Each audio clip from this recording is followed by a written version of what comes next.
ఆలోచన చేయబోతున్నాం. మరలా చెబుతున్నాను, క్రీస్తు పుట్టుటకు మార్గము సిద్ధపరిచిన దూత ఎవరు అన్నది మనము ఆలోచన చేయబోతున్నాము.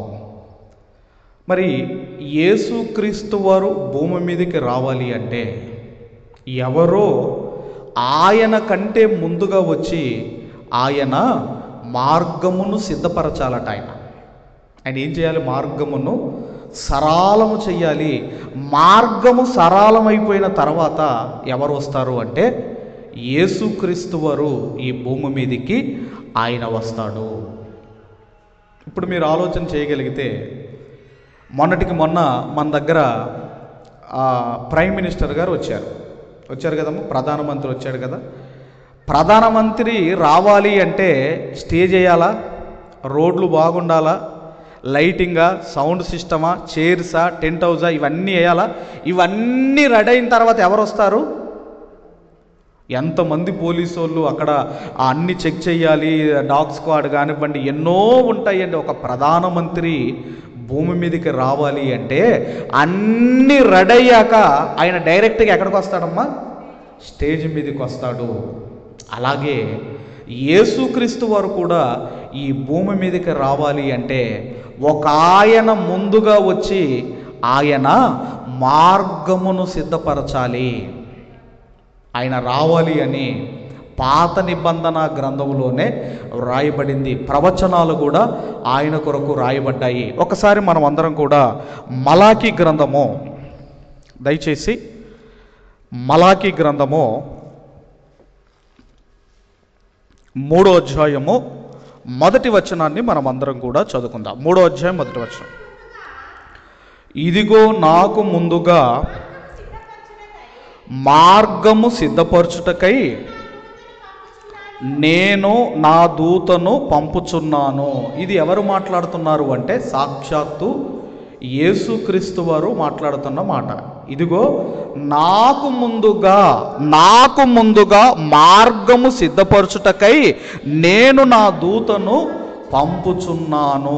ఆ దూతను ఎవరు పంపారు అంటే ప్రభు అయిన యేసే పంపాడు ఆ దూతను. ఆ దూతను ఎవరు పంపుతున్నారట? నాకు ముందుగా ఒక దూతను నేనే పంపుచున్నాను.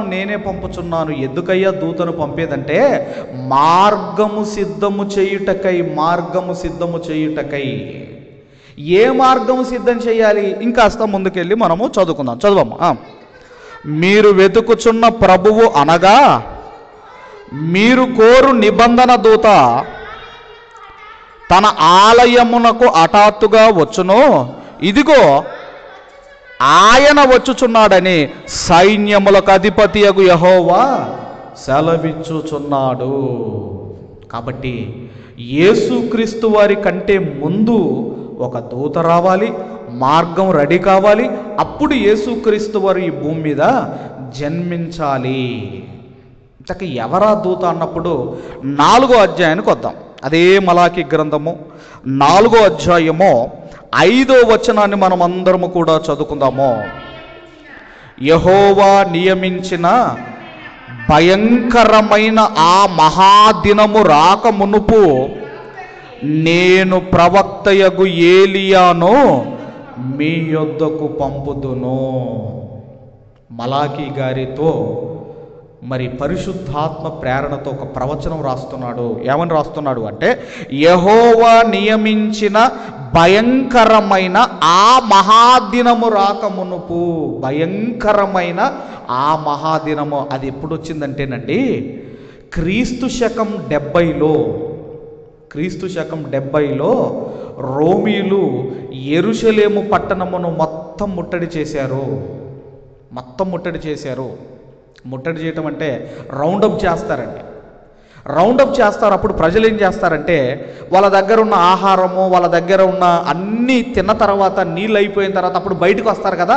అప్పుడు ఒక్కొక్కరిని చంపుకుంటూ ఏం చేస్తారంటే ఈ రాజ్యాలను వాళ్ళు జయించేవారు. ఇప్పుడు ఈ రోమీలు క్రీస్తు శకం 70లో మందిరాన్ని తగలబెట్టేశారు. ఎంతో మందిని సంహరించారు. అదే భయంకరమైన మహాదినము ఎప్పుడు జరిగిందంటే క్రీస్తు శకము 70లో ఈ రోమీలే యెరూషలేములో ఉన్న మందిరాన్ని కూలగొట్టింది వాళ్ళే, తగలబెట్టింది వాళ్ళే, ఎంతో మందిని సంహరించింది ఇదిగోనండి వారే రోమీయులు. ఆ దినము రాకమునుపు నేను ప్రవక్తయగు ఏలియాను మీ యొద్దకు పంపుదును. అంటే ఏలియా మరలా వస్తాడు అని కాదు, ఏలియా లాంటి క్యారెక్టర్ కలిగిన వాడు ఇదిగో ఆ మహాదినమునకు ముందే ఆయన వస్తాడు అని మలాకి ప్రవక్త ద్వారా దేవుడు ప్రవచిస్తున్నాడు. ఇంతకీ ఏలియా ఎలాంటి వాడంటే రోషము కలిగిన వాడు. ఏలియా ఎలాంటి రోషం కలిగిన వాడంటే ఇదిగో నువ్వు బయలు ప్రవక్తల మీద ఆధారపడుతున్నావు కాబట్టి ఈ సంవత్సరం మంచైనను వర్షమైనను కురవదని ఒక రాజుకు చెప్పొచ్చాడంటే ఎంత రోషం ఉండాలి మీరు ఆలోచించండి. అలాంటి రోషము కలిగిన ఒక ప్రవక్తను ఇదిగో ఆ మహాదినముకు ముందు నేను పంపుతాను అని దేవుడు తన ప్రవక్తల ద్వారా ముందే తెలియజేశాడు. మరి మనందరికీ తెలుసు, చరిత్ర మనకు తెలియాలి. చరిత్ర ఏంటంటే ఇదిగో అబ్రహాము గారు ఎక్కడంటేనండి ఆయన ఊరు అనే ప్రాంతము నుంచి కానాను దేశానికి దేవుడు రప్పిస్తాడు. సుమారుగా ఎంత ట్రావెల్ అంటేనండి, ప్రయాణం ఎంత దూరం అంటే 2000 కిలోమీటర్లు ఊరు ఆ బబులోను దేశము నుంచి, అక్కడి నుంచి కానాను ప్రాంతానికి రావాలంటే 2000 కిలోమీటర్లు అండి. ఇప్పుడు ఈ 2000 కిలోమీటర్లు ఆ రోజు ఏమైనా ఫ్లైట్లు ఉన్నాయా? ఆ రోజు ఏమైనా ఈ ట్రైన్లు ఉన్నాయా? మరి ఎలా రావాలి? అయితే గుర్రాల మీద రావాలి, లేదంటే నడుచుకుంటూ రావాలి. 2000 కిలోమీటర్లు ఇదిగోనండి వాళ్ళు ప్రయాణం చేసి కానానుకు చేరుకుంటారు. అప్పుడు దేవుడు అబ్రహాము గారితో ఒక వాగ్దానం చేస్తాడు, నీ 4వ తరం వారిని కానాను దేశములోనికి నేను రప్పిస్తాను అన్నాడు. ఆ తర్వాత ఏం జరిగిందంటే, ఆ తర్వాత యోసేపు గారు ఐగుప్తు దేశాన్ని ఏలుతున్నాడని, అప్పుడు కానాన్లో కరువు వచ్చినప్పుడు అన్నలు వెళతారు. అన్నలు వెళ్ళిన తర్వాత యోసేపు మా తమ్ముడు అని ఆ తర్వాత గుర్తుపట్టడము, తర్వాత తండ్రి బతికున్నాడా అని అడగటం, ఇలాగా యోసేపు గారు పరిపాలిస్తున్న కాలంలో యాకోబు గారు 70 మందితో ఐగుప్తు దేశానికి వెళతాడు. ఎంతమందితో? 70 మందితో ఐగుప్తు దేశానికి వెళ్తాడు. ఈ ఐగుప్తు దేశంలో యోసేపు గారు ఉన్నంత వరకు బంగారంలో బ్రతికారు. ఎప్పుడైతే యోసేపు గారు చనిపోయారో వీళ్ళకు ప్రాబ్లమ్స్ స్టార్ట్ అయిపోయాయి, శ్రమలు స్టార్ట్ అయిపోయాయి. అలా 400 సంవత్సరాలు ఐగుప్తు దేశంలో బానిసత్వం కింద మగ్గిన తర్వాతనండి దేవుడు మోషేను పుట్టించటం, మోషే ద్వారా ఐగుప్తు దేశంలో నుండి బయటికి రప్పించటం, ఆ తర్వాత యెహోషువ నాయకత్వంలో ఈ కానాను దేశంలో ఇశ్రాయేలీలు అడుగు పెడతారు. ఆ తర్వాత వచ్చిన పరిపాలనే న్యాయాధిపతుల పరిపాలన. వీళ్ళు ఎంతకాలం పరిపాలించారంటే సుమారుగా ఒక 500 సంవత్సరాలు న్యాయాధిపతులు పరిపాలించారు. ప్రజలు భ్రష్టత్వంతో బ్రతికారు. ఆ తర్వాత రాజుల కాలం ప్రారంభమైంది. ఆ తర్వాత రాజుల కాలం ప్రారంభమైన తర్వాత ఈ 2 రాజ్యాలు విడిపోతాయి. ఒక రాజ్యమేమో ఉత్తర రాజ్యము ఇశ్రాయేలీలుగా, ఒక రాజ్యమేమో దక్షిణ రాజ్యము యూదా దేశముగా పిలువబడింది. ఇప్పుడు ఇశ్రాయేలీలేమో అషూరు చెరకు వెళ్ళిపోయారు, యూదులేమో బబులోను చెరకు వెళ్ళిపోయారు. ఇశ్రాయేలీలు అషూరు చెరకు వెళ్ళిపోయారు, యూదులు బబులోను చెరకు వెళ్ళిపోయారు. ఇశ్రాయేలీలు మరలా వస్తారని రాయబడలేదు, కానీ యూదులు మాత్రము బబులోను చెరకు వెళ్ళిన తర్వాత తిరిగి వస్తారు అని వ్రాయబడింది. నిన్న మనం చెప్పుకున్న యెషయా గారి ఒక కుమారుని పేరు అర్థం ఏంటంటే ఇదిగోనండి, యూదుల శేషము మరలా తిరిగి వస్తుంది అన్న ఆ పేరుకు అర్థం, మొదటి కుమారుని పేరుకు అర్థం అండి. అది 7వ అధ్యాయం మనం చదువుకున్నాం. ఆ 3వ వచనం నుంచి మనం చదవగలిగితే ఆ కుమారుని పేరు ఉంటుంది అక్కడ. కాబట్టి మనం ఆలోచన చేయగలిగితే ఆ తర్వాత మనం చూడగలిగితేనండి ఇలా ఈ యూదులు మరలా తిరిగి వస్తారు అని వ్రాయబడింది. ఆ తర్వాత ఆ ఇశ్రాయేళ్లకు ఈ యూదులకున్న ఈ చిట్ట చివరి ప్రవక్త ఎవరు అంటే మలాకి గారు. ఎందుకంటే దేవుని కొరకు ప్రజలు భయముతో, భక్తితో, విధేయతతో బ్రతకటం లేదు. ప్రజలు దేవుడు విసిగిపోయాడు వారి జీవితాలను చూసి బాధపడి ఇక తర్వాత రండి, దేవుడు 400 సంవత్సరాలు ఆయన ఏమి స్పందించలేదు, మౌనముగా ఉన్నాడు.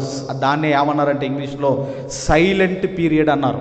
ఇప్పుడు మలాకీ గ్రంథం 4వ అధ్యాయం నుండి మత్తయి సువార్త 1వ అధ్యాయం వరకు గల కాలం ఎంతంటే 400 సంవత్సరాలు. దానినే చీకటి యుగం అన్నారు, లేదంటే సైలెంట్ పీరియడ్ అన్నారు. దేవుడి 400 సంవత్సరాలు మాట్లాడలేదు. చివరి ప్రవక్త ఎవరు అంటే ఈ మలాకి గారే చివరి ప్రవక్త. అందుకే ఈ 400 సంవత్సరాలు దేవుడు మాట్లాడలేదు. వాక్యం కరువు కాబోతుంది, వాక్యం మీకు దొరకదు అని అప్పటికే ఆమోసు ప్రవక్త ద్వారా దేవుడు చెప్పాడు. ఆమోసు గ్రంథం 8వ అధ్యాయం 11వ వచనం. ఆమోసు గ్రంథం 8వ అధ్యాయము 11వ వచనం అండి. రాబోవు దినములయందు దేశములు నేను క్షామము పుట్టింతును, అది అన్నపానములు లేకపోవుట వలన కలుగు క్షామము కాదు, యెహోవా మాట వినకపోవుట వలన కలుగు క్షామముగా ఉండును. దేవుని మాటలు దొరికని కరువు రాబోతుంది.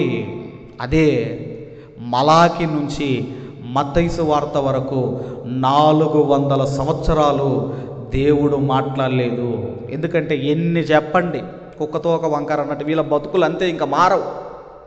వాళ్ళు మారలేదు గనక విసిగిపోయిన దేవుడు 400 సంవత్సరాలు మౌనముగా ఉన్నాడండి, మౌనముగా ఉన్నాడు. అలా ఈ 400 సంవత్సరాలు మౌనంగా ఉన్న దేవుడు, అలా అందులో ఒక కుటుంబము దేవుని కొరకు ఉన్నతముగా బ్రతుకుతుంది. ఎలా బ్రతుకుతుంది అంటే, ఈ సైలెంట్గా ఉన్నాడు కదండి, దేవుడు మాట్లాడటం లేదు కదా.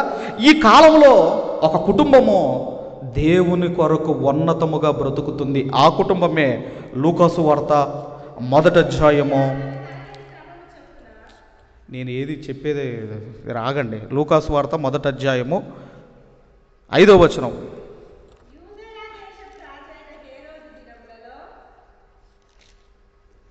5వ వచనం నుంచి మనం చదువుకుందాం దయచేసి. యూదయ దేశపు రాజైన హేరోదు దినములలో అబియా తరగతిలోనున్న జకరయ్య అను ఒక యాజకుడు ఉండెను. ఆ రోజుల్లో యాజకత్వం ఎవరు చేయాలి అంటే లేవి వంశస్థులు మాత్రమే యాజకత్వం చేయాలి, అంతే కదండి. ఈ లేవి వంశస్థులే ఈ సేవ జరిగించాలి. ఎందుకంటే దేవుడు లేవీలను ప్రత్యేకించుకున్నాడు కాబట్టి వాళ్ళు. ఇప్పుడు ఈ జకరయ్య కుటుంబం ఎవరిదంటే ఈ లేవి వంశస్థులు వీళ్ళు. జకరయ్య అను ఒక యాజకుడు ఉండెను.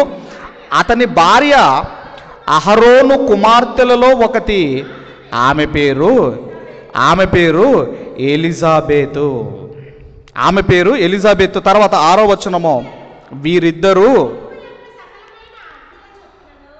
వీరిద్దరూ ప్రభు యొక్క సకలమైన ఆజ్ఞల చొప్పునను న్యాయ విధుల చొప్పునను నిరపరాధులుగా నడుచుకొనుచు దేవుని దృష్టికి. ఎప్పుడంటేనండి ఆ సైలెంట్ పీరియడ్ అని మనం చదువుకుంటున్నామే, 400 సంవత్సరాలు దేవుడు మౌనముగా ఉన్నాడని చదువుకుంటున్నామే. ఆ టైములోనండి వీళ్ళు ఎలా బ్రతుకుతున్నారంటే దేవుని సకలమైన ఆజ్ఞల చొప్పున న్యాయ విధుల చొప్పున నడుచుకొనుచు నిరపరాధులుగా నడుచుకొనుచు దేవుని దృష్టికి నీతిమంతులైరి. ఈరోజు మనం చూడగలిగితే తల్లిదండ్రికి భక్తి ఉంటే పిల్లలకు ఉండదు, పిల్లలకు భక్తి ఉంటే తల్లిదండ్రికి ఉండదు. పిల్లలు చర్చికి వస్తే తల్లిదండ్రి రారు, తల్లిదండ్రి చర్చికి వస్తే పిల్లలు రాని ఈ రోజుల్లో ఎలా ఉన్నారు అంటే భార్యాభర్తలు ఇద్దరు కూడా భయముతో భక్తితో బ్రతుకుతున్నారు. అందుకేనండి ఒక అబ్రహాము శారమ్మ గారు ఇద్దరు దేవుడంటే భయభక్తులు కలిగిన వారు కనుకనే ఒక ఇస్సాకు అనే భక్తిపరునిచ్చాడు దేవుడు. అలాగే ఇస్సాకు కూడా భక్తిపరుడు గనకనే ఒక ఏశావును ఒక యాకోబును దేవుడిచ్చాడు. మరి ఇక్కడ వీళ్ళు కూడా ఎవరు అంటే భక్తిపరులు, భక్తిపరులు, భక్తిపరులు. జకరయ్య పేరుకు అర్థం ఏంటంటేనండి, జకరయ్య అనే పేరుకు అర్థం ఏంటంటే యెహోవా జ్ఞాపకము చేసుకొనును. ఆ పేరుకు అర్థం ఏంటండి? యెహోవా జ్ఞాపకము చేసుకొనును, జకరయ్య అనే పేరుకు అర్థము. అలాగే ఎలిజబెత్ అన్న పేరుకు అర్థం ఏంటంటే ఎల్ అంటే దేవుడు, ఈ ఎల్ అంటే దేవుడు. ఎలిజబెత్ అన్న పేరుకు అర్థం ఏంటంటే దేవుడు ప్రమాణము చేసుకొనును, దేవుడు ప్రమాణము చెయ్యును, దేవుడు ప్రమాణము చెయ్యును అని అర్థం అండి. జకరయ్య అంటే దేవుడు జ్ఞాపకం చేసుకొనును, ఎలిజబెత్ అంటే దేవుని ప్రమాణము, దేవుని ప్రమాణము. ఇప్పుడు ఈ రెండు మాటలు గలక మనం కలపగలిగితే దేవుడు ప్రమాణమును జ్ఞాపకము చేసుకొనును. ఈ భార్యాభర్తల పేర్లకు అర్థం ఏంటంటే దేవుడు ప్రమాణమును జ్ఞాపకము చేసుకొనును. ఎంత భక్తిగా బ్రతుకుతున్న వీళ్ళకి ఒక లోటు ఉంది. ఆ లోటే దయచేసి 7వ వచనం మనం చదవగలిగితే, 7వ వచనం చదవమ్మా. ఎలిజబెతు గొడ్రాలైనందున వారికి పిల్లలు లేకపోయిరి, మరియు వారిద్దరూ బహుకాలము గడిచిన వృద్ధులయ్యిరి. అంత భయముతో భక్తితో బ్రతుకుతున్న ఈ దంపతులకు ఎవరు లేరండి? పిల్లలు లేరు. అదేంటంటే అంత భక్తిగా బ్రతుకుతున్నారు కదా. మనం అనుకుంటాం వీళ్ళకి భక్తి లేదు కావచ్చు, అందుకే పిల్లలు లేరు కావచ్చు అని మనం అనుకుంటాం. కానీ అంత న్యాయ విధుల ప్రకారము నీతిమంతులుగా బ్రతుకుతున్న వీళ్ళకి పిల్లలు లేరు. అందుకేనండి పిల్లలు పుట్టడం ఆలస్యం అవుతుందంటే దేవునిది ఏదో ప్రణాళిక ఉన్నదని మనం జ్ఞాపకం చేసుకోవాలి. అందుకే అక్కడ ఏమని రాయబడింది? ఎలిజబెత్ గొడ్రాలైనందున వారికి పిల్లలు లేకపోయిరి, మరియు వారిద్దరు బహుకాలము గడిచిన వృద్ధులైరి. అంటే దాని అర్థం ఏంటంటే ఇక రాలిపోవడానికి రెడీగా ఉన్నారు, ముసిలైపోయారు ఇద్దరు. కానీ వాళ్ళకొక కోరిక ఉంది. ఏంటంటే మాకొక కుమారుడు కావాలి, ఒక సంతానం కావాలని ప్రార్థన చేశారండి. వాళ్ళు చేశారా చేయలేదా అమ్మా? చేయలేదా? ఆ వయసులో చేశారా చేయలేదా? ఇప్పుడు 60-70 సంవత్సరాలప్పుడు గర్భవతి అయింది అనుకోండి, ఎలా ఉంటుందమ్మా? మరి ఆ వయసులో ఇక వృద్ధాప్యంలో పండిపోయారు. ఆ వయసులో ప్రార్థన చేస్తున్న దాని అర్థం ఏంటంటే ఇదిగో ఈ వయసులో కూడా దేవుడు పిల్లలు ఇవ్వగలడు అన్న విశ్వాసం వాళ్ళలో ఉంది గనుకనే. తర్వాత మనం చూడగలిగితే దయచేసి అదే లూకాసు వార్త 1వ అధ్యాయము మనం అందరం కూడా ఎన్నో వచనం అంటే 10వ వచనం నుంచి చదువుకుందాం.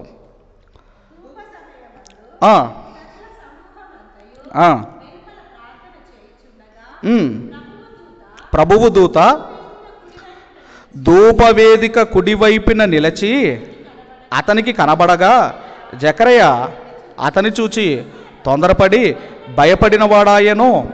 అప్పుడు ఆ దూత అతనితో, జకరయ్య భయపడకము, నీ ప్రార్థన వినబడినది, నీ భార్య అయిన ఎలిజబెత్ నీకు కుమారుణ్ణి కనును, అతనికి యోహాను అను పేరు పెట్టుదువు. నీ ప్రార్థన వినబడినది. బైబిల్ గ్రంథంలో పిల్లలు లేకపోతే పాత నిబంధనలో ఎవరు ప్రార్థన చేశారమ్మా? ఏ భర్త ప్రార్థన చేశాడు? మొన్న చెప్పాను నేను. ఎవరు చేశారమ్మా? రిబ్కా. ఆమెకు కూడా పిల్లలు లేకపోవటం వల్ల ఇస్సాకు గారు ప్రార్థన చేశారు. ఇక్కడ కూడా ఇదిగో జకరయ్య నీ ప్రార్థన వినబడినది. ఏంటి నీ ప్రార్థన అంటే ఈ వయసులో ఒక కుమారుడు పుట్టాలి. అయితే అంటున్నాడు, ఇదిగో నీ భార్య గర్భవతి అయి కుమారుని కని అతనికి యోహాను అను పేరు పెట్టుదురు. ఏ వయసులో పుట్టబోతున్నాడు ఇప్పుడు ఈయన? అమ్మ ఏ వయసులో పుట్టబోతున్నాడు చెప్పండి అమ్మా. ఒక రిఫరెన్స్ కోడ్ చేస్తారు కొంతమంది. ఏం కోడ్ చేస్తారంటే యవ్వన కాలంలో పుట్టిన పిల్లలు బలవంతుని చేతిలో బాణముల వంటి వారు అని చాలామంది కోడ్ చేస్తారు ఈ మాట. అంటే యవ్వన కాలంలో పెళ్లి చేసేయాలా, ఏ వయసులో జరిగేది ఆ వయసులో జరగాలంటారు. అది వేరు ఇది వేరు. అర్థమైందండి? దేవుడు మరి అబ్రహాముకు శారాకు 100 సంవత్సరాలు ఇస్తే అప్పుడు ఇస్తే ఇస్సాకులో ఏమైనా బలహీనతలు ఉన్నాయా? ఏమైనా హెల్త్ ఇష్యూస్ ఉన్నాయండి ఆయనకు? ఊరికి హాస్పిటల్ తీసుకెళ్తాం, మందులు పోయించడం అన్నీ ఏమైనా ఉన్నాయా? దేవుడు ఇవ్వాలంటే దేవుడు ఇస్తే, ఆయన ఇస్తే ఎలాగైనా బలంగానే ఉంటాం మనం. అంతేగాని ఆ వయసులో పెళ్లి చేసుకో, ఈ వయసులో పెళ్లి. అక్కడ అర్థం ఏంటంటే కీర్తన గ్రంథంలో యవ్వన కాలంలో పుట్టడం అంటే నీకు యంగేజ్ వచ్చేసరికి నువ్వు రక్షణ పొందుకొని బాప్టిజం తీసుకొని దేవుని అంగీకరించి నువ్వు మారు మనసు పొందుకొని దేవుని రాజ్యంలోనికి రావాలని దాని అర్థం. అర్థమైందమ్మా? ఇప్పుడు మనం చూడగలిగితే నీ ప్రార్థన వినబడినది. నీ భార్య అయిన ఎలిజబెత్ గర్భం ధరించి యోహాన్ అనే ఆయన ఆ పేరు పెడతావు. అప్పుడు ఏమంటున్నాడు అంటే ఈయన గురించి చెబుతూ, యోహాను గారి గురించి చెబుతూ 14వ వచనం నుంచి మనం చదువుకుందామమ్మా. ఆ యోహాను ప్రభు దృష్టికి గొప్పవాడై ద్రాక్షారసమైనను మద్యమైనను త్రాగక తన తల్లి గర్భమున పుట్టినది మొదలుకొని పరిశుద్ధాత్మతో నిండినవాడై ఇశ్రాయేలీలలో అనేకులను ప్రభువైన తన దేవుని వైపు త్రిప్పును. అంటే ఈయన ఒక విధంగా చెప్పాలి అంటే నాజీరు వ్రతము. బైబిల్లో 3 కనపడతారు. ఒక అతను ఎవరు అంటే సంసోను గారు, రెండోది ఎవరంటే సమూయేలు గారు, మూడోది ఎవరు అంటే యోహాను గారు. నాజీరు వ్రతము అంటే దాని అర్థం ఏంటంటే దేవుని కోసము ప్రతిష్ఠించుకోవటం. ఇది నాజీరు వ్రతం గురించి రాబోయే దినంలో చెబుతాను. అంటే దేవుని కొరకు ప్రతిష్ఠించుకోవటము. ఈ యోహాను ఎందుకు పుడుతున్నాడు అంటే, జకరయ్య విను, ఎందుకు పుడుతున్నాడంటే అనేకుల హృదయాలు దేవుని తట్టు, అనేకుల హృదయాలు తండ్రుల హృదయాలు దేవుని తట్టుకు త్రిప్పును. తర్వాత చదవమ్మా 17వ వచనం. మరియు అతడు తండ్రుల హృదయములను పిల్లల తట్టుకును, అవిధేయులను నీతిమంతులను జ్ఞానం అనుసరించుటకును త్రిప్పి ప్రభువు కొరకు ఆయత్తపడి ఉన్న ప్రజలను సిద్ధపరుచుటకై ఏలియా యొక్క ఆత్మయు శక్తియు గలవాడై ఆయన కంటే యేసుక్రీస్తు వారికి ముందుగా వెళ్ళును గనుక నీకు సంతోషమును మహా ఆనందమును కలుగును. అతడు పుట్టినందున అనేకులు సంతోషింతురు అనేను. ఇంతకుముందు మనం మలాకి గ్రంథం 4వ అధ్యాయం 5వ వచనంలో చదువుకున్నాం కదా. ఏలియాను నేను పుట్టించబోతున్నాను, ఏలియాను నేను రప్పించబోతున్నాను అని చెప్పాను కదా. ఏలియా లాంటి క్యారెక్టర్ కలిగిన వ్యక్తే ఎవరండి? బాప్తిస్మమిచ్చు యోహాను గారు. ఆయన ఎవరిని ఇవ్వబోతున్నాడో చెబుతున్నాడు, ఎందుకు పుట్టబోతున్నాడో కూడా దేవుడు కారణం చెబుతున్నాడు. ఈ కారణాలతో యోహాను గారు పుట్టబోతున్నారు. మరి ఇప్పుడు ఇన్ని చెప్పిన తర్వాత నమ్మాలా నమ్మొద్దా అమ్మా? నమ్మాలా నమ్మొద్దా? నువ్వు ప్రార్థన చేస్తున్నావు, నీకు కుమారుణ్ణి ఇస్తాను, ఆ కుమారుడిదిగో ఈ కార్యక్రమాల్లో ఉంటాడు అని చెప్పినప్పుడు నువ్వు నమ్మాలా వద్దా? నమ్మాలి. కానీ ఈయనేం చేశాడు? దయచేసి మొదటి అధ్యాయము దయచేసి 20వ వచనం నుంచి చదువుకుందాము. నెరవేరును, నీవు వాటిని నమ్మలేదు గనుక ఈ సంగతులు జరుగు దినము వరకు నీవు మాట్లాడక మౌనివైయుందువని అతనితో చెప్పెను. నమ్మాడా నమ్మలేదా అమ్మా? ప్రార్థన చేసేటప్పుడు ఏదైతే మీరు అడుగుతున్నారో అది నేను పొందుకున్నానని మీరు నమ్మండి అన్నాడు. ఎంత చెప్పినా ఒక దేవదూతను, అతని ప్రార్థన మెచ్చి దేవదూతను పంపించాడు అంటే ఎంత గొప్ప ప్రార్థన మీరు ఆలోచించండి. ఎంత గొప్ప ప్రార్థన అండి. ఒక కొర్నేలు ప్రార్థన చేస్తే ఒక దేవదూత వచ్చింది, ఒక జకరయ్య గారు ప్రార్థన చేస్తే ఒక దేవదూత వచ్చింది, ఒక మరియమ్మ గారు ప్రార్థన చేస్తే ఒక దేవదూత వచ్చింది. మరియమ్మ గారికి డైరెక్ట్గా కనిపించిందండి, జకరయ్య గారికి డైరెక్ట్గా కనిపించింది. కానీ యోసేపు గారికి మాత్రం కలలో ప్రత్యక్షమై చెప్పింది. కలలో ప్రత్యక్షమై చెబితే ఆయన నమ్మాడు. మరియమ్మ ప్రత్యక్షంగా దేవదూత కనబడి చెబితే నమ్మింది. కానీ ఒక దేవదూతే పరలోకంలో నుంచి వచ్చి చెప్పినా నమ్మలేదు గనక ఇదిగో నీవు మౌనివవుతావు, ఇక నీ నోరు మోయబడుతుంది. ఎప్పటి వరకు? యోహాను పుట్టి ఆయనకు పేరు పెట్టే వరకు నువ్వు మౌనముగా నువ్వు ఉంటావు అని చెప్పాడండి. ఇక నోరు పడిపోయింది అప్పటి నుంచి. ఇక మొత్తం మీద ఏం జరిగిందంటే, ఆ తర్వాత దేవుడు చెప్పినట్టుగానే ఎలిజబెత్ అమ్మగారు మరి గర్భవతి కావటము, ఆ తర్వాత యోహాను గారు పుట్టారు. యోహాను గారు పుట్టిన తర్వాత 8వ దినమున పేరు పెట్టాలి వీళ్ళు. ఏ రోజు పేరు పెట్టాలమ్మా? యూదులు ఏ రోజు పేరు పెడతారమ్మా? దేవాలయానికి వెళ్ళిపోయి వీళ్ళు 8వ దినమున పేరు పెట్టాలి. ఇప్పుడు 8వ దినమున పేరు పెట్టేటప్పుడు అక్కడున్న బంధువులు అంటున్నారు, తండ్రి పేరు పెట్టండి అని వాళ్ళు అంటున్నారు. లేదు ఎలిజబెత్ అమ్మ అంటుంది, లేదు యోహాను అని పేరు పెట్టండి అని. అయ్యో, అది మీ వంశంలో మీ కుటుంబాల్లో ఎవరికి లేదే అన్నప్పుడండి, అసలు ఏం పేరు పెట్టమంటావని సైగలు చేసి అడిగారు ఆయన్ని. ఎవరిని? జకరియా గారిని అడిగినప్పుడు అప్పుడు ఆయన ఏం పేరు పెట్టమన్నాడు? అదే మొదటి అధ్యాయము, దయచేసి మొదటి అధ్యాయము 61 నుంచి చదువుకుందాం త్వరగా. అందుకు వారు లేడే అని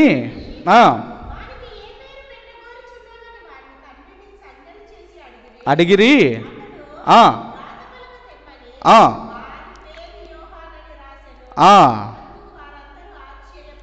ఏమని పేరు రాశాడండి? యోహాను అను పేరు రాశాడు. అప్పుడు ఏం జరిగింది? వెంటనే 64వ వచనం, నాలుక సడలి అతడు దేవుణ్ణి స్తుతించుచు మాటలాడసాగెను. ఎప్పుడు మూగోడైపోయాడమ్మా? ఎప్పుడు మౌనైపోయాడు? సుమారుగా ఒక 10 నెలలు మౌనైపోయాడు. ఎందుకు మౌనైపోయాడు? నువ్వు దేవుని మాట నమ్మలేదు గనక. ఇప్పుడు ఎవరు పుట్టారమ్మా? బాప్టిజం ఇచ్చి యోహాను గారు పుట్టారు. తర్వాత ఇప్పుడు 8వ దినమున అతనికి యోహాను అని పేరు పెట్టబడింది. ఇప్పుడు నేను అడుగుతున్నాను, అయితే ఒక ప్రవచనం ఉంది. ఏంటా ప్రవచనం అంటే యోహాను గారు పుట్టిన తర్వాత అతన్ని తీసుకొని వెళ్ళి అడవిలో విడిచిపెట్టాలి. ఎక్కడ విడిచిపెట్టాలమ్మా? అడవిలో విడిచిపెట్టాలి. ఒకవేళ మన కుమారుని విడిచిపెట్టమంటే ఎంతమంది విడిచిపెడతాం మనం? వాడు బయట ఆడుకుంటేనే పాములు ఉంటాయి, అది ఉంటాయి, ఇది ఉంటాయిరా, లోపల రండి అని మనం అంటాం. మరి అలాంటిది యోహాను గారు పుట్టిన తర్వాత అతన్ని తీసుకొని ఎక్కడ విడిచిపెట్టాలి? అరణ్యములో విడిచిపెట్టాలి. మరి అరణ్యంలో విడిచిపెడితే మరి విష సర్పాలు ఉంటాయి, తేళ్ళు ఉంటాయి, పాములు ఉంటాయి, ఇవన్నీ ఉంటాయి. మరి ఎవరు కాపాడతారు అంటే దేవుడే కాపాడతాడు. ఏది కరవాలన్నా, ఏది మన మీదికి రావాలన్నా ఆయన పర్మిషన్ ఇవ్వకపోతే ఏది మన మీదికి రాదు. ఇప్పుడు ఏం జరిగింది? 80వ వచనాన్ని మనం చదువుకుందాం. శిశువు ఎదిగి ఆత్మయందు బలము పొంది ఇశ్రాయేలీయులకు ప్రత్యక్షమగు దినము వరకు అరణ్యములో ఉండెను. శిశువు ఎదిగి బలము పొంది ఇశ్రాయేలునకు ప్రత్యక్షమగు దినం వరకు అరణ్యములో ఉండెను. ఈయన అరణ్యములో ఉండాలి అనే ప్రవచనం ఉన్నది. ఎవరు ప్రవచనము రాశారు అంటే యెషయా గారు రాశారండి. ఆ ప్రవచనం 40వ అధ్యాయం 13వ వచనం, యెషయా గ్రంథము, పెద్ద ప్రవక్తలు ఒక ప్రవక్త, యెషయా గ్రంథం 40వ అధ్యాయము 13వ వచనం, 3వ వచనం, 40వ అధ్యాయం 3వ వచనం. అడవిలో ఒకడు ప్రకటించుచున్నాడు, ఎట్లనగా అరణ్యములో యెహోవాకు మార్గము సిద్ధపరచుడి, ఎడారిలో దేవుని మార్గము సరళము చేయుడి.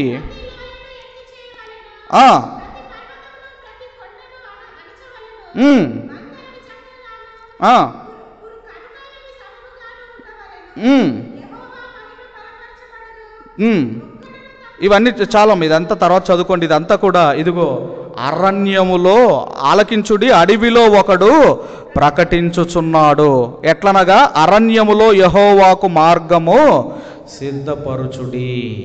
అంటే ఈయన ఎక్కడ పెరగాలి? యోహాను గారు అరణ్యంలో పెరగాలి. ఇప్పుడు యేసుక్రీస్తు వారి కంటే యోహాను గారు ఎన్ని నెలలు పెద్దవాడమ్మా? 6 నెలలు పెద్దవాడు. ఇప్పుడు నేను అడుగుతున్నాను, ఎందుకు అరణ్యంలోనికి తీసుకొని వెళ్ళాలి? అరణ్యంలో ఎందుకు విడిచిపెట్టాలి? చెప్పండి అమ్మ ఎవరైనా. యోహాను గారు పుట్టిన తర్వాత అరణ్యంలో ఎందుకు వదలాలి?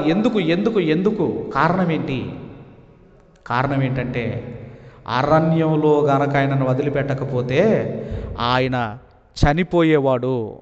అరణ్యంలో గనక వదిలిపెట్టకపోతే ఆయన చనిపోయేవాడు. ఎలా చనిపోయేవాడంటే యేసుక్రీస్తు వారు పుట్టిన తర్వాత జ్ఞానులు వస్తారు హేరోదు దగ్గరికి.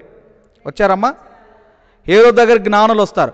ఇప్పుడు జ్ఞానులు వచ్చి యూదుల రాజుగా పుట్టినవాడు ఎక్కడున్నాడని ఆ తర్వాత అడగటం, ఆ తర్వాత జ్ఞానులు వెళ్ళిపోవటం. అప్పుడు హేరోదు రాజు కోపం వచ్చి ఏమని ఆజ్ఞాపించాడు?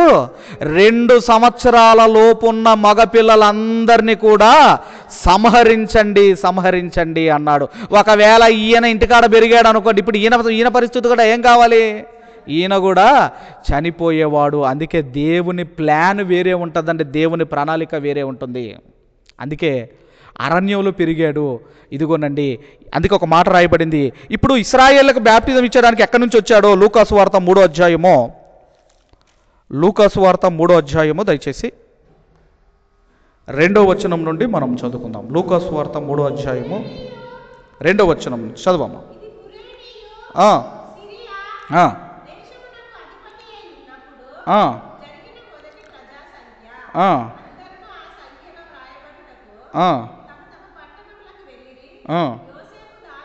మూడో అధ్యాయము 2వ వచనము నుండి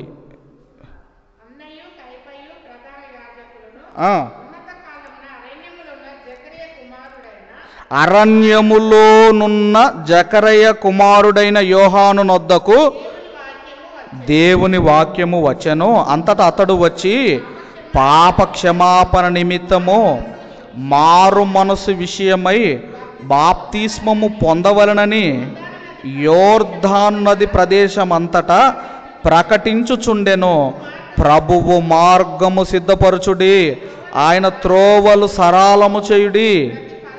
ప్రతి పల్లమును పూడ్చబడును, ప్రతి కొండయు మెట్టయు పల్లెమును చేయబడును.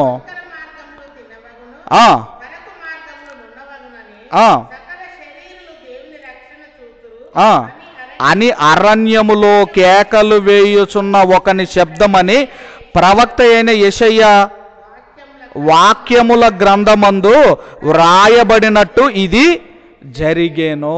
ఆల్రెడీ ఇతని గురించి అరణ్యంలో పెరగాలి అని యెషయా గ్రంథములో ముందే 700 సంవత్సరాల ముందే ఇతని గురించి వ్రాయబడింది. అందుకేనండి ఆయన పేరు ఏంటంటే బాప్తిస్మమిచ్చు యోహాను అతని పేరు. ఏం పేరమ్మా అతని పేరు? ఎందుకు బాప్తిస్మం ఇచ్చి అది ఇంటి పేరా? ఎందుకు ఆ పేరంటే అనేకులను మార్చాడు బాప్తిస్మం ఇచ్చి, అనేకులను మార్చాడు గనుక అతనికి వచ్చిన పేరే బాప్తిస్మమిచ్చు యోహాను. కాబట్టి చివరిగా ఆయన ఎందుకు వచ్చాడు అంటే ప్రభువుకు మార్గము సిద్ధము చేయడానికి ఆయన వచ్చాడు. చివరిగా యేసుక్రీస్తు వారు యోహాను గురించి మాట్లాడుతూ చివరిగా ఈ మాట చదువుకొని మనం ముగించుకుందాం. మత్తయి సువార్త 11వ అధ్యాయము 11వ వచనాన్ని మనం చదువుకుందాము. మత్తయి సువార్త 11వ అధ్యాయము 11వ వచనం చదువమ్మా. స్త్రీలు కనిన వారిలో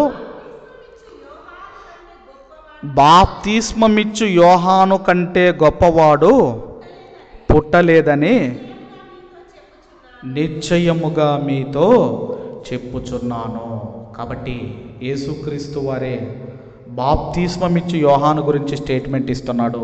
ఇదిగో స్త్రీలు కనిన వారిలో ఒక అబ్రహాము ఉన్నాడు, ఒక మోషే ఉన్నాడు, ఒక దావీదు ఉన్నాడు, ఒక యోబు గారు ఉన్నారు. ఇదిగోనండి వాళ్ళు గొప్పవారని చెప్పటం లేదు, కానీ ఏమంటున్నాడు అంటే బాప్తిస్మమిచ్చు యోహాను గొప్పవాడు. స్త్రీలు కనిన వారిలో బాప్తిస్మమిచ్చు యోహాను గొప్పవాడు, అలాంటి వాడు పుట్టలేదు అని యేసు ప్రభు వారు చెబుతున్నారు. కాబట్టి యేసుక్రీస్తు వారి కంటే ముందు 6 నెలలు ముందు వచ్చాడు. ఆయన ఏం చేశాడు అంటే మార్గము సిద్ధం చేశాడు. ఆ మార్గమే ఇంతకుముందు మనం చదువుకున్నాము. ఏంటంటే ఇశ్రాయేలీలో అనేకులను ప్రభువైన వారి దేవుని వైపుకు త్రిప్పును, మరియు అతడు తండ్రుల హృదయము పిల్లల తట్టుకు త్రిప్పును, అవిధేయులను నీతిమంతుల జ్ఞానము అనుసరించుటకు త్రిప్పి ప్రభువు కొరకు ఆయత్తపడి ఉన్న ప్రజలను సిద్ధపరుచుటకై ఏలియా యొక్క ఆత్మయు శక్తి గలవాడై ఉండి ఆయనకు ముందుగా వెళ్ళును గనుక జకరయ్య నీకు సంతోషమును మహానందమును కలుగును, అతడు పుట్టినందున అనేకులు సంతోషింతురు అనేను. ఈ కారణముతో ఆయన యేసుక్రీస్తు వారి కంటే ముందుగా పుట్టాడు. అందుకే క్రీస్తు పుట్టుకకు మార్గము సిద్ధపరిచిన దూత ఎవరు అంటే బాప్తిస్మమిచ్చు యోహాను గారు. ఆయన పుట్టాడు, మార్గం సిద్ధం చేశాడు, అప్పుడు ప్రభువు భూమి మీదకి వచ్చాడు. ఒకవేళ ఈయన మార్గం సిద్ధం చేయకపోతే ప్రభు వచ్చేవాడా? ప్రభు వచ్చేవాడా? ప్రభు వచ్చేవాడు కాదు. ప్రభు రావాలి అంటే యోహాను గారు రావాలి, ఆయన మార్గము సిద్ధం చేయాలి. ఇప్పుడు మార్గం రెడీగా ఉందా లేదా? అందుకే ఏమన్నాడు అంటే నేడే రక్షణ దినము, నేడే రక్షణ దినము. కాబట్టి ఎంత గొప్ప రక్షణను మనం నిర్లక్ష్యం చేసిన ఎడల ఎలాగూ తప్పించుకుందాము. అందుకే ఆయన్ని తీసుకొని వెళ్ళి అరణ్యములు విడిచిపెట్టారు. ఒకవేళ అరణ్యములు విడిచిపెట్టకపోతే ఆయన ప్రాణం పోయేది. ఆయన ప్రాణం పోతే ఏం జరిగేదండి? ఇదిగోనండి, ఆయన మార్గం సిద్ధపరచాలి కాబట్టి ఆ ప్రవచన నెరవేర్పు కొరకు ఆయనను తీసుకొని వెళ్ళి అరణ్యంలో విడిచిపెట్టారు. కాబట్టి యోహాను గారు దేవుని కొరకు ఉన్నతముగా బ్రతికిన వ్యక్తి, రోషము కలిగిన వాడు. దేవుని పిల్లలు ఎలా ఉండాలి అంటే రోషము కలిగిన వారిగా ఉండండి అంటాడు పత్రికలలో. హేరోదు నువ్వు చేస్తున్నది తప్పు అని ఖండించాడు ఆయన. నువ్వు చేసింది తప్పు అని హెచ్చరించాడు. అలాంటి రోషము కలిగిన ఒకనాటి ఏలియా లాంటి క్యారెక్టర్ కలిగిన వ్యక్తే యోహాను గారు. కాబట్టి ఈ మాటలు మన హృదయాల్లో దేవుడు ఫలింపజేయును గాక. Amen, amen.